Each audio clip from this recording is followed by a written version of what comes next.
Right. So once again, warm greetings to you colleagues. Welcome to our first bootcamp session in the first semester of the 2024 academic year. So I'll be taking you guys through the journey on AUI 3702. So the bootcamp session is essentially just to get you guys introduced to what the purpose thereof is. It's to equip you for your exams. So you discover that we cover quite a lot of details, um, which is essential to get you fit for your upcoming exam. So one of the things we'll also be looking into will be discussions of the past exam papers and also discussions into some of the past semester assignments, just so that you can at least gain a glimpse of how they expect you guys to respond to essay-based questions, right? And of course, also I'll be sharing in terms of the essential exam approach that you need to apply when you get into the exam room. So those are some of the things that we'll be looking into with respect to the bootcamp sessions. There'll be about 3 of those that I would host with you guys. Believing and hoping that on Thursday we can have a 4th one. So it all depends, of course, with how far I would have covered with you guys. But I believe today we would try to cover as much grounds as possible. So the first bootcamp session, as it were, I would try to endeavor to get you guys familiar with typical questions that you can expect to find in your upcoming exam. And I'll also show you typical assumed knowledge. In other words, details about things that can be examined, in the exam, and how the examiner expects you guys to respond to such assumed knowledge or details, as it were. So those are some of the things that we'll be looking at in the context of this particular session. So without any further ado, so what you have on the screen currently, I've made footnotes already, typically similar to some of those that I used when I was taking you guys through the orientational session at the very beginning of this semester, but I would try to take you into the details of those now. Because in the orientational session, I did not give you the details per se, but I touched the surface of it just to say, this is what you need to know, or this is what you need to be familiar with. But in these sessions, we'll be getting into the details about, for instance, what is a weakness? How do you identify a weakness in the context of an essay-based question? How do you draft a weakness statement? And we'll also look into things like, for instance, what is a risk? How do you, compile a risk statement? Because there's a difference between a risk and a weakness. You need to have a clear dissemination between those two. So if they ask you to give weaknesses in the context of a question, they're not asking you to give risk statements. So what students normally do, or the common mistakes that students normally make, is in a context where they're asking for weaknesses, they tend to give out risks. In other words, they give out risk descriptions. And in the context where they are asking for risk descriptions, they do vice versa. They actually give out weaknesses. So you need to really have a good, clear distinction between the two in order for you to be able to accurately respond to what is requested or expected of you by the examiner. So just so as to get you guys started into this, as you can see outlined in this footnote summary or outline, your exam, from my typical analysis, looking at previous semesters and the kind of questions they ask, if it's an essay-based question, what I've picked up is that majority of the questions that you are going to get, they will be centralized on business cycles, which is what you have here. When we're talking about business cycles, we're referring to anything to do with, for instance, revenue and receipt cycle, anything perhaps pertaining to acquisitions and payment cycle. Now, the acquisitions and payment cycle, it's also one in the same as what they refer to as purchases and payment cycle. It's one in the same thing. So they're referring to one thing. It's just interchange of terminology, but it's one in the same thing. Then, of course, there's what they call inventory and production cycle and inventory counts attached to that. So yes, in as much as you would produce products, supposedly you're into production, all right, you need to also keep track record of your inventory items. And so in the context of production, essentially, you have three groups of inventory items, namely raw materials, work in progress, and then, of course, the finished goods. Finished goods, this is now the state of inventory items whereby they are, the items ready for use by the end user. If it's in work progress state, it simply means that the product is not yet complete or ready for use by the end user, but the production process had already began. With raw materials, these are the different materials in the sense that you would need to compile together to produce the end product, which is, of course, the finished goods. So you need to keep track of your inventory items, essentially, and that's the purpose of inventory counts. And what you just need to know about those, because I've already done a recording about that, is the fact that with inventory counts, it is made up in three phases. So there's what we call the begin phase, the during, and then the after the count, all right? It's called before, not beginning, but it's called before the count. That's the first phase of it. And then there's what we call during the count phase. And then there's what we call after the count. So there are specific procedures that take place before you even engage in an inventory count. So what are those primary procedures that should take place before you even indulge in an inventory count? You need to know that. So you can be tested about something like that in the context of an exam. So it's something that you need to be aware of. I'm going to try and endeavor to take you through that in the duration of these bootcamp sessions. Then, of course, a very important one, it's called payroll and personnel cycle. It's also commonly known as the human resources and payroll cycle. The moment you hear payroll and personnel cycle, or human resources and payroll, what should come into mind is that you're dealing with people and how you remunerate them. And that's where payroll fit into the picture, right? So very important. They love testing you guys quite a lot about this. You need to be very much acquainted with respect to that particular cycle. Then, of course, there's one called finance and investment cycle, or what they call bank and finance cycle in your prescribed textbook. That's how they actually call it, or that's how they title it, right? But essentially, they are referring to one in the same thing as finance and investment cycle, right? So majority of your essay-based questions, they are centralized on these cycles, meaning to say that your understanding of this cycle. Okay, just a moment, colleagues. They see it now. All right. So as I was explaining earlier, to say that majority of the essay-based questions that you guys are going to come across, it's going to be relating to these cycles. That's a fact. Now, the issue now comes is, what are those things that they'll test pertaining to those cycles that you guys need to know and need to be able to apply in the context of an exam? And that's where I take you to assumed knowledge, together, of course, with examinable items. Now, with assumed knowledge, it's a very broad one, but I'll try to simplify it as possible. Now, assumed knowledge, it helps you to understand, yes, of course, to understand the cycle, what is happening, what details you need to drive from each one of those respective cycles. Yes. So for instance, one of the things you need to know is, what are the stages involved at within each one of these cycles? What are the phases, right? Or functions? What are those specific things that are taking place? When you're looking at, for instance, if I'm looking at revenue and receipt cycle, what is it that makes up revenue and receipt cycle? Those are some of the questions that you need to be able to answer. Right. And then, of course, which people are involved, or what departments are involved at each stage within the cycle. It's very important also to know that. So the idea behind the assumed knowledge that I'm giving you there, it helps you to study the cycles effectively.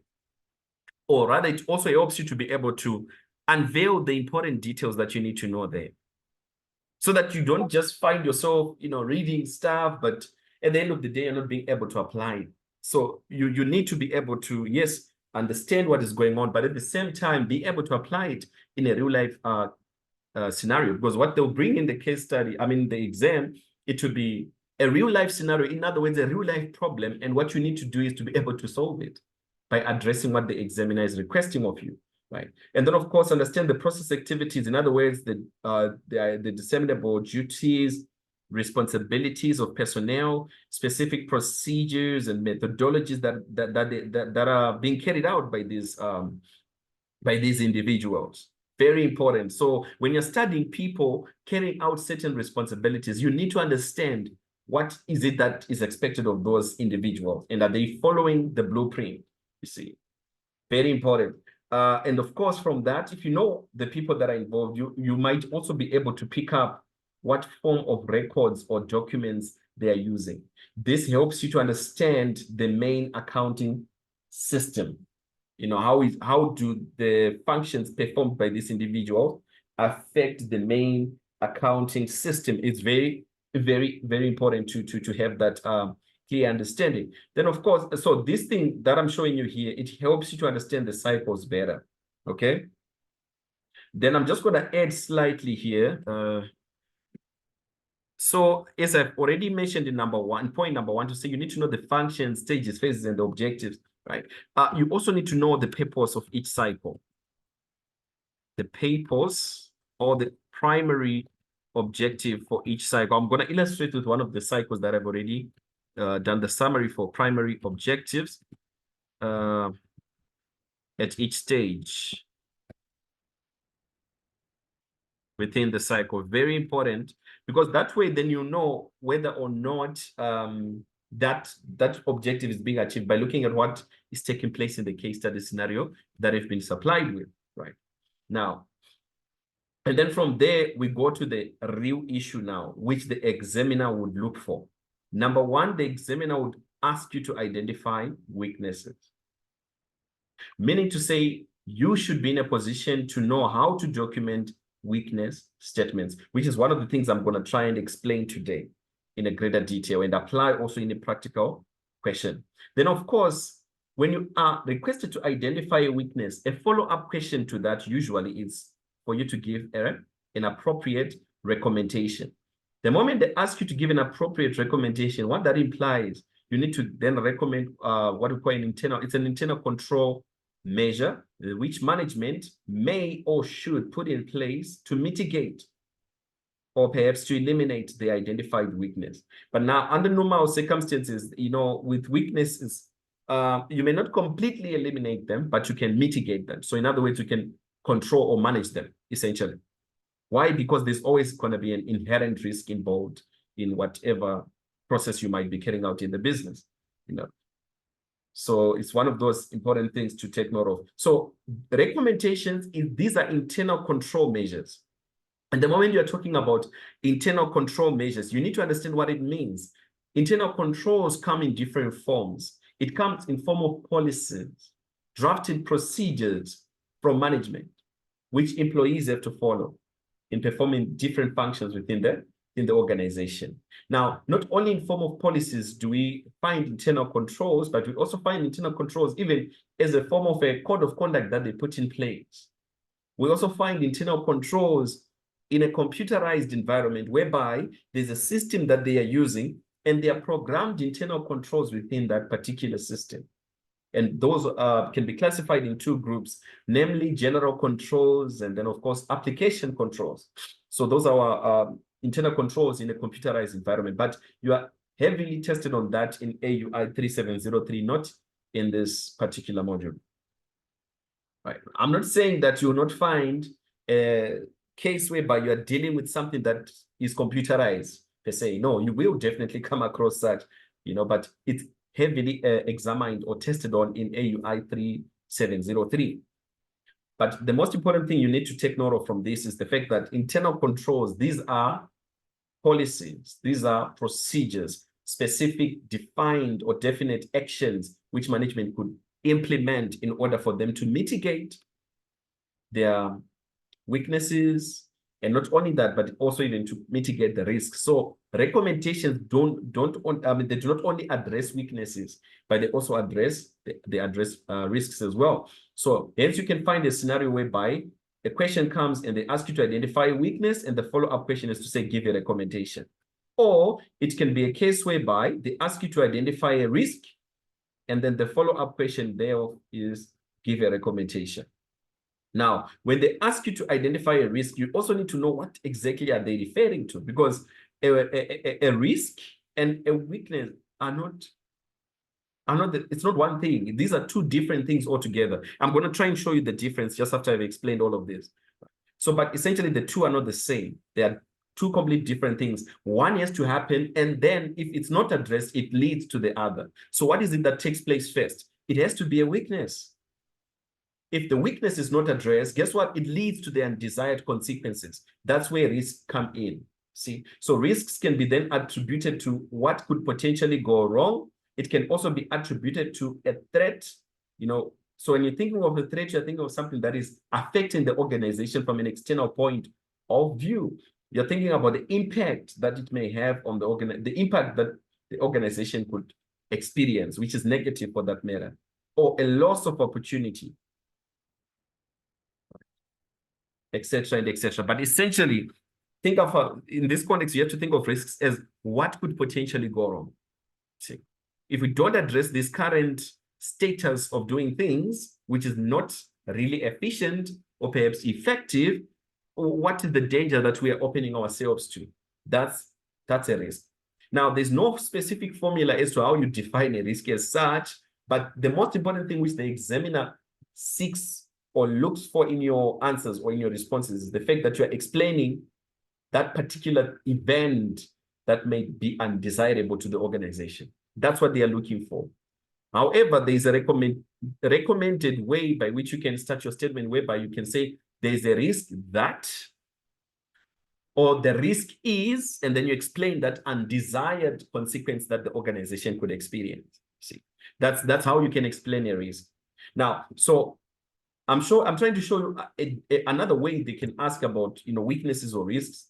So if it's a risk context, it can be like this, or it can even come in the way in this format, whereby they are asking for all three in one question. So one, it's not necessarily okay. I'm going to talk about this, but what I wanted to outline is it can come in this way, whereby the first question is for you to identify weaknesses.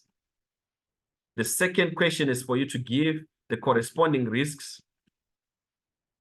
And then lastly, they ask you to give recommendation. Now, if it's like this, whereby there are three things there, or three items that they're asking for, there's weaknesses and there's risks, and then there's recommendation. The question comes now, which aspect are you going to be addressing in your recommendation statements, given that they are asking for weaknesses and risks at the same time? Well, here's my answer. You always address the weaknesses. If it's like that, address the weakness. Why should you address the weakness? Addressing the weakness in this case is like addressing the cause of the problem.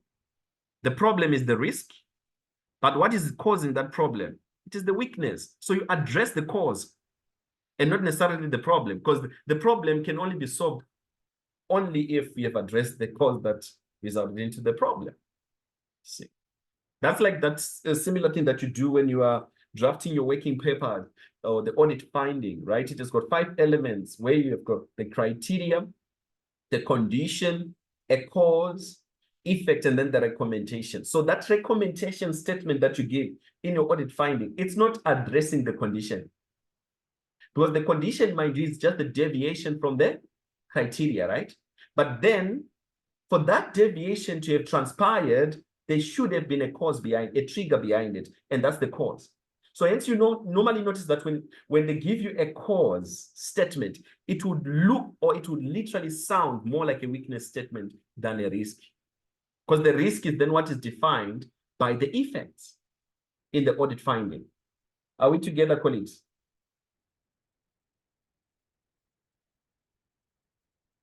Are you following? Yes. Thank you. So what I'm doing, Yes. I'm just trying to lay the foundation, right? So that by the time when I take you guys through practical questions, you know, these things would make more sense, you know, and you get to see how these notes connect. So essentially, it can come in this way. So I've shown you 3 ways they can test about this issue of weaknesses and risks, of course, together with the recommendation. So one, it's where they ask for weaknesses, and then they ask, the follow-up question can be to give recommendations, or they ask you to identify a risk, and then the follow-up question is to give a recommendation, or they ask for all 3 in one, whereby it's a weakness first, a risk, and the recommendation. So you would have to draw like 3 columns, literally, if it's like this. Now, what I'm showing you here, it is applicable to a question concerning whether it's revenue and receipt cycle, acquisitions and payment, or what they call purchases and payment cycle. It's also applicable to inventory and production cycle. It's applicable to payroll and personnel cycle. So they can ask about this thing in any one of those business cycles. Right. There's a document I'm going to open and I'll show you. It's a tutorial later by your lecturer. So it's a setup of, it's like a question bank, literally. So it's a setup of questions and then solutions. So I wanted you guys to be able to pick up some of those things. I'm going to open it. We'll go through it briefly, and then I'll show you some few items there. Right. Now, it's not only limited to the issue of weaknesses, risks, and recommendation. Another thing that will be examined in the exam, definitely, they'll ask you to perform the test of controls for a particular or specific function within any one of those respective business cycles that I've given to you guys above. They can also, with test of controls, it's also one and the same thing as an audit procedure. So a test of control is just a form or a type of an audit procedure. So under the umbrella of audit procedures, we've got 2. There's test of controls, and then the substantive audit procedures. So sometimes, instead of them being specific to say, look, we want you to give or to perform test of controls over the revenue and receipt cycle, they can simply say perform audit procedures over the revenue and receipt cycle. The moment they say audit procedures and they don't specifically mention that test of control, what should come into your mind is that they're asking for a combination of different forms of procedures, whether it can be test of controls, where you are testing specific internal control activities that are being carried out in that particular function, i.e. revenue and receipt cycle ordering function, for example, right? So they can ask like, you know, something like that. So you need to be able to know how best to approach it. So you can give a combination of test of controls, substantive audit procedures, and within substantive audit procedures, there's something called analytical audit procedures as well, which is basically a trend analysis. All right, I'm going to show you how to draft all of those things. Then another way they can ask about these business cycles, they can ask you to draft something called audit objectives. They can ask you to draft audit objectives. Now, audit objectives, it's not the same thing as test of controls. It's not the same thing as audit procedures per se. They are not the same. They are 2 different things altogether. So I'm going to show you the differences. There are notes also by your lecturer whereby, you know, she explains about these things. They're very user-friendly, to be quite frank. So I would advise you to use that, but I'm going to open them just so that I can show them to you. Then there's, of course, audit procedures, as I've already explained. What they will do is with audit procedures or the test of controls, as I mentioned earlier, it will be relating to a specific stage in a cycle. So it can be audit procedures over receiving of goods, for example, you know, within the acquisitions and payment cycle, right? So after you've ordered, the next thing you need to do is to receive, isn't it? The delivery from the supplier, something like that. So the receiving function, they can ask you to perform audit procedures over the receiving of goods function in the scenario. So you need to be in a position to do that. I'm going to explain to you how to do all of those things, right? Okay. Yeah, you can expect probably there might be under normal circumstances, I'm talking from past experience, hardly do they bring MCQs whereby like, you know, they've been changing structures of your exams. Like if you look, for instance, dating back from 2020 up to now, talking of now 2024, which is current, there's been a different transition in terms of exam structure. So some of the things here that I have put, they might not be applicable to what you are expecting to see in your upcoming exam.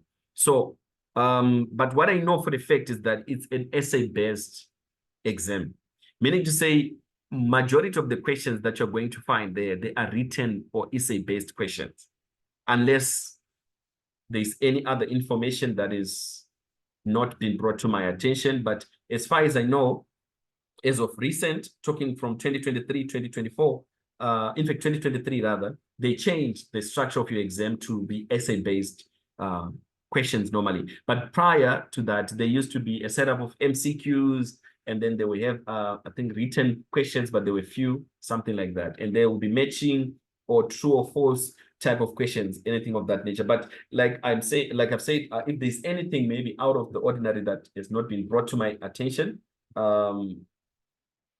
what you can expect probably in this coming exam, it's mostly going to be essay-based questions, and it will be centralized on these business cycles that I've explained. So like I said, unless if there's anything that have not been brought to my attention as yet, but I know for a fact it's going to be centralized on this. Now, just to give you a typical structure of that, that's why there's a question paper that I've shared with you guys in the group. It's a 2020 paper. I'm also going to look for there's a 2023 one. Believe I should have it somewhere in my archives. I'm going to try and open that, but maybe in part B of our bootcamp session. So, but essentially, this is a May, June 2020 paper. They had about a setup of 4 questions. If you look at all these questions, they were out of 100, and all of them, they were written type of questions. So just to show you typically what they can ask from there, and I'm going to open also that tutorial later, just so that you can gain a glimpse of what they can ask. So notice in the first question, they were dealing with acquisitions and expenditure cycle, right? And the second one, it was revenue and receipts, as well as payroll and personnel cycle.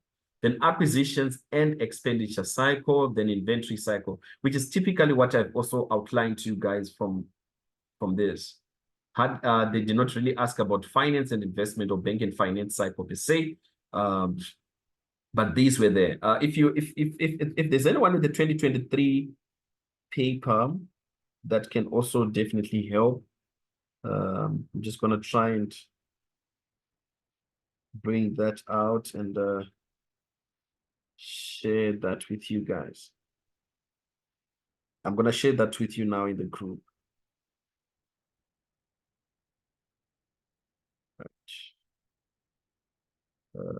Just give me a moment. It's going to share just now.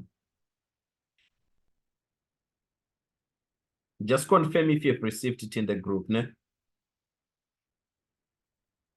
Okay. All right. Yeah, I've just shared it with you. I'm going to try and also open it here.